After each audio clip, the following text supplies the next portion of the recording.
In today's video, I'm going to teach you how to use LEN function in Google Sheets. The LEN function is a simple but powerful way to measure the length of any text in a cell. It tells you exactly how many characters are there, and that includes letters, numbers, symbols, and even spaces. This is especially handy when you're checking things like ID codes or making sure a field meets a minimum character requirement. First, identify the cell you want to measure. For example, maybe your text is in A1. Take a quick look to confirm that's the cell with the content you care about. It could be a word, a sentence, a number, or a mix of characters. LEN works the same way across all of these. Next, pick an empty cell where you want the result to appear. Click into that cell and type equals LEN, then an open parenthesis, the cell reference, and a closing parenthesis. So it would look like this, LEN A1. Press enter and Google Sheets will return the character count. If you prefer, you can also type it's LEN and then click the target cell instead of typing the reference manually.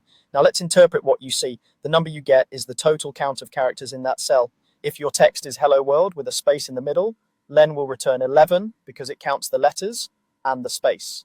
If the cell is empty, the result will be 0.